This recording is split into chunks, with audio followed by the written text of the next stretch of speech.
Good morning प्यारे बच्चों।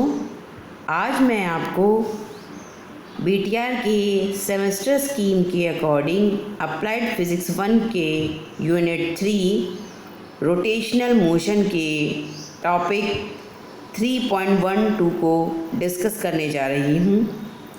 इससे पहली वाली क्लास में या लेक्चर में हमने सर्कुलर मोशन के बारे में जाना था कि सर्कुलर मोशन क्या होते हैं, यूनिफॉर्म सर्कुलर मोशन क्या होता है, नॉन यूनिफॉर्म सर्कुलर मोशन क्या होता है और उनके एग्जाम्पल्स। और उसके बाद हमने एंगुलर डिस्प्लेसमेंट यानी कोणीय विस्थापन के बारे में जाना था कि कोणीय विस्थापन की परिभाषा क्या है और इसका सूत्र क्या है। आज हम इसके आगे के टॉपिक डिस्कस करेंगे। तो सबसे पहले जो हम इसमें टॉपिक डिस्कस करेंगे वो है angular velocity, angular acceleration, frequency and time period, यानी कोणीय वेग, कोणीय त्वरण, आवृत्ति तथा आवर्तकाल। इन सब के बारे में पढ़ेंगे कि सर्कुलर मोशन में कोणीय वेग, कोणीय त्वरण, आवृत्ति तथा आवर्तकाल क्या होते हैं, इनकी क्या डेफिनेशन है और इनके क्या सूत्र हैं। अब इन्हें डिटेल में पढ़ते हैं। सबसे पहले कोणीय वेग, एंगुलर वेलोसिटी जिसे इंग्लिश में कहा जाता है। वृत्तीय मार्ग पर जब कोई कण गति कर रहे होते हैं तो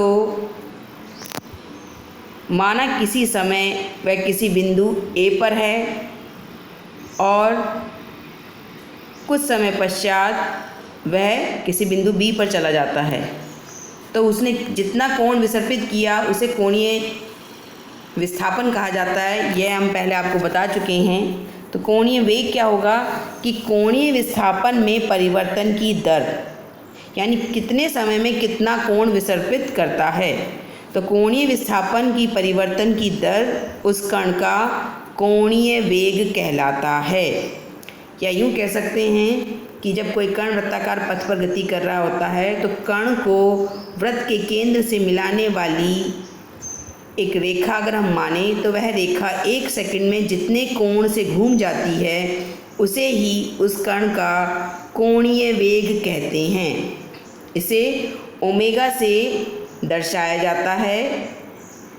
ओमेगा बराबर होता है delta theta upon delta T. Delta theta आपका कोणीय विस्थापन है और डेल्टा टी समय है जिसके अंदर उसने डेल्टा थीटा डिस्प्लेसमेंट लिया है।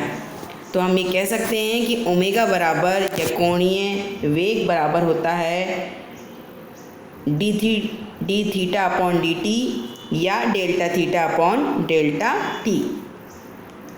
यदि कण 1 सेकंड में n चक्कर लगाता है तो ओमेगा बराबर हो जाता है 2 पाई n।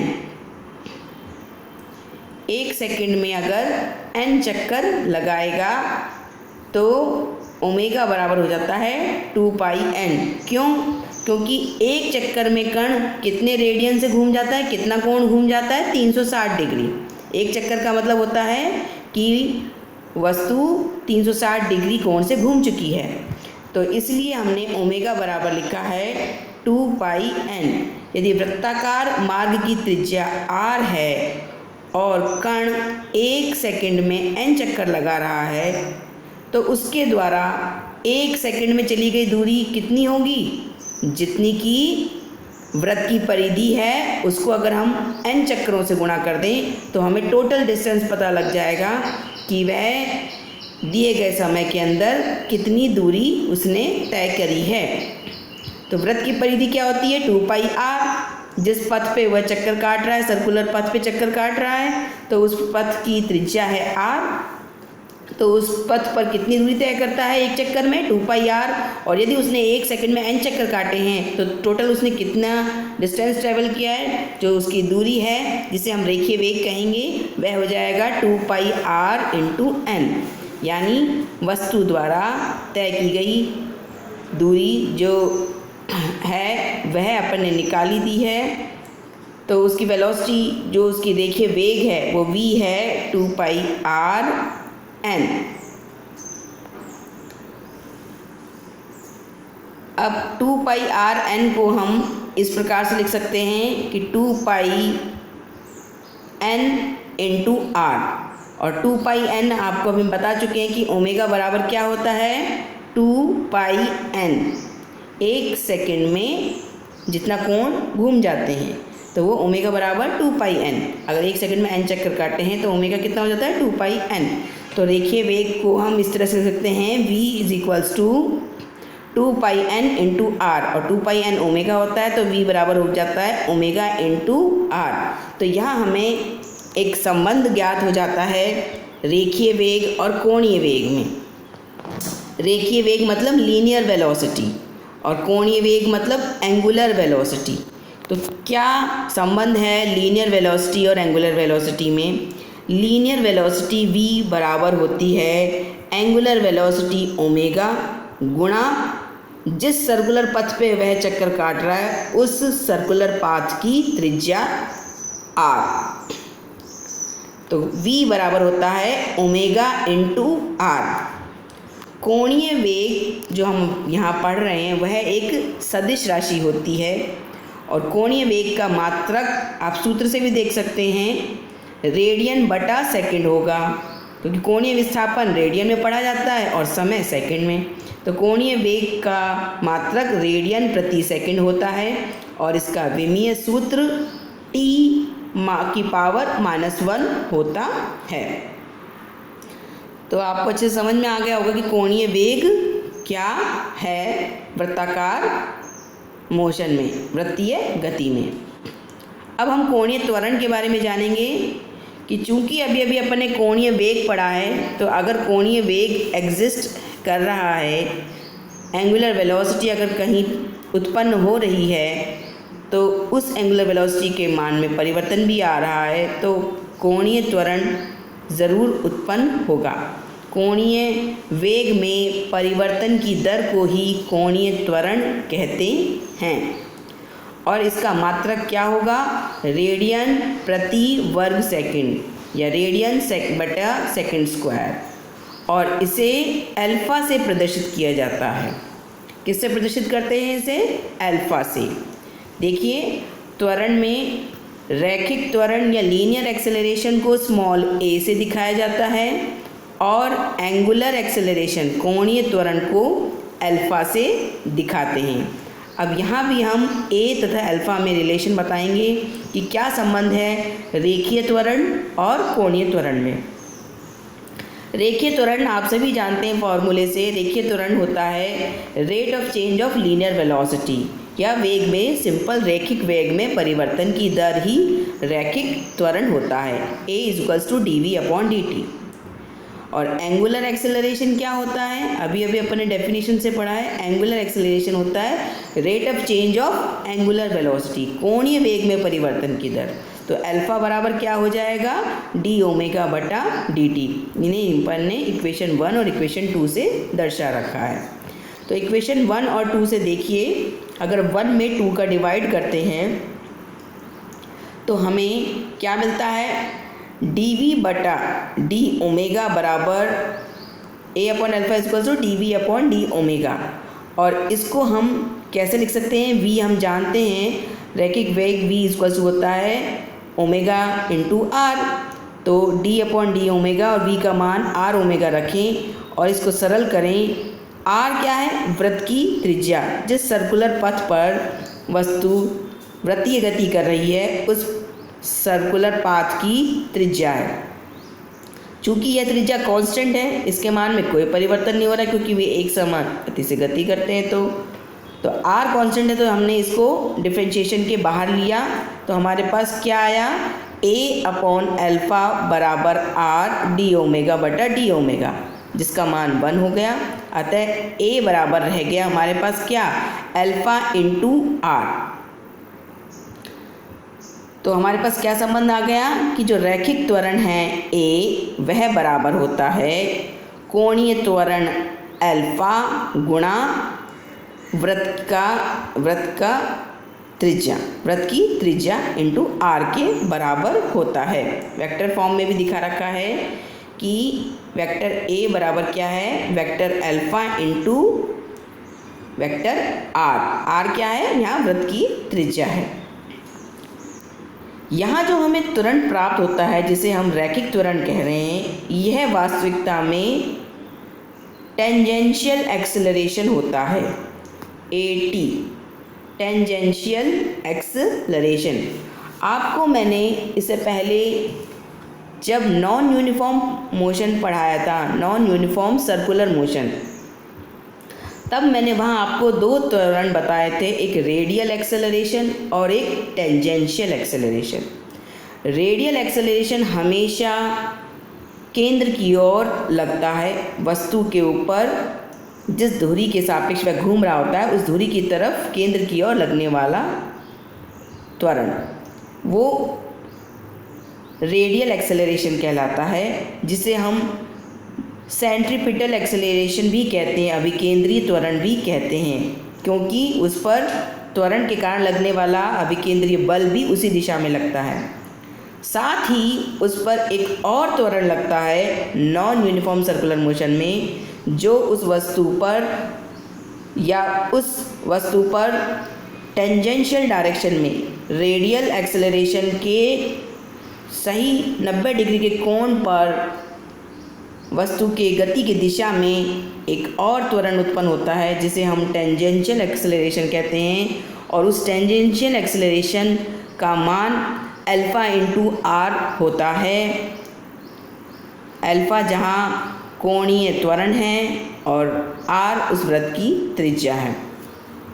तो अब आपको अच्छे से समझ में आ गया होगा कि दो तरह के त्वरण हैं।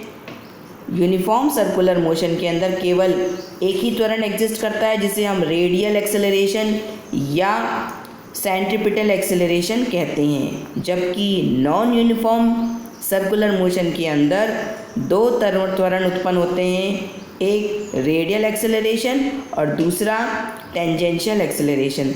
तो दोनों के ही मैंने आपको सूत्र बता रखे हैं। रेडियल एक्सेलरेशन का मान v² या ω² होता है, जबकि टेंजेंशियल एक्सेलरेशन का मान α होता है, जहाँ अल्फा कोणीय त्वरण है। अब हम आगे सर्कुलर मोशन में फ्रीक्वेंसी के बारे में जानेंगे कि फ्रीक्वेंसी क्या होती है और फिर आवर्तकाल। फ्रीक्वेंसी यानी आवृत्ति। सर्कुलर पथ पर वृत्तीय गति में कोई पिंड या वस्तु 1 सेकंड में जितने चक्कर पूरे करती है उसे उस वस्तु की आवृत्ति कहा जाता है, जिसे हर्ट्ज़ में मेज़र किया जाता है, नापा जाता है। और हर्ट्ज़ क्या होता है? Second inverse. 1 hertz equals to होता है 1 सेकंड इनवर्स। उदाहरण के लिए जैसे सेकंड वाली क्लॉक की या आपकी सेकंड वाली सुई एक चक्कर पूरा करती है अगर 60 सेकंड में। मिनट वाली सुई जिसे बोलते हैं सेकंड हैंड, मिनट वाली सुई एक राउंड पूरा करने में, एक चक्कर पूरा करती है 60 सेकंड में। तो 1 सेकंड में कितने चक्कर पूरा करेगी? 1/60। और यही उसकी क्या कहलाती है? फ्रीक्वेंसी। यह उसकी क्या कहलाती है? फ्रीक्वेंसी यानी आवृत्ति।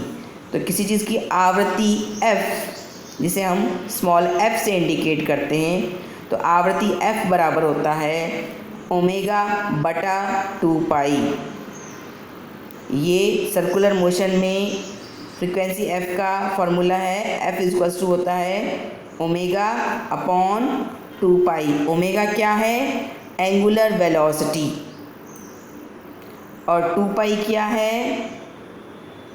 टोटल एक चक्कर में कितने कोण घूम ली है? वह 360 डिग्री यानी 2π। इसलिए फ्रीक्वेंसी f बराबर क्या हो जाता है? ω/2π। तो आपने यहाँ एंगुलर वेलोसिटी और फ्रीक्वेंसी के बीच में संबंध देख लिया। f इक्वल्स टू होता है ω/2π। और इसका डेफिनेशन भी आपने समझ ली है कि 1 सेकंड में वस्तु द्वारा काटे गए चक्रों की संख्या ही उसकी आवृत्ति कहलाती है। F is defined as the number of circular revolution, काटे गए चक्रों की संख्या in a given time interval. ठीक है, अब हम आगे चलते हैं। अब जानेंगे आवर्तकाल, जिसे हम टाइम पीरियड कहते हैं। आवर्तकाल क्या होता है? वस्तु के द्वारा सर्कुलर पथ पर एक कंप्लीट राउंड या कंप्लीट चक्कर को लगाने में, केंद्र के सापेक्ष एक कंप्लीट राउंड को कंप्लीट करने में, एक राउंड को कंप्लीट करने में, रोटेशन को कंप्लीट करने में जितना समय लिया जाता है वह ही उसका आवर्तकाल कहलाता है। इसे हम सेकंड में पढ़ते हैं। फ्रीक्वेंसी और आवर्तकाल ये दोनों के मध्य रेसिप्रोकल रिलेशनशिप होती है, यानी आवर्तकाल को अगर हम t से दिखाते हैं तो t बराबर होता है 1/f, और अगर हम f फ्रीक्वेंसी f बताएं तो f बराबर होता है 1/t। तो हम ओमेगा जो हमने कोणीय वेग पढ़ा है, ओमेगा बराबर आपने 2πf इसका सूत्र पढ़ा है। यहाँ से भी देख सकते हैं फ्रीक्वेंसी f बराबर ओमेगा अपॉन 2π बताया था, तो ओमेगा इक्वल टू 2πf हो गया। और f बराबर क्या होता है 1/t। तो हम कोणीय वेग को आवर्तकाल के टर्म में भी पढ़ सकते हैं। ओमेगा बराबर क्या हो जाता है 2π/t। इससे हमारा कोणीय वेग निकल के आ जाता है। और आप देख भी सकते हैं कि कैपिटल T क्या है, एक पूरे चक्कर में लगा समय, और 2π क्या है, एक पूरे चक्कर में घूमा गया कोण, जो कि 180 डिग्री या 2π होता है। तो इससे हमें क्या मिल जाता है, वेलोसिटी। कितना कोण विसर्पित किया, 2π, कितने समय में, कैपिटल T समय में। तो उसकी एंगुलर वेलोसिटी ओमेगा बराबर क्या हो जाता है 2π/t। तो आपको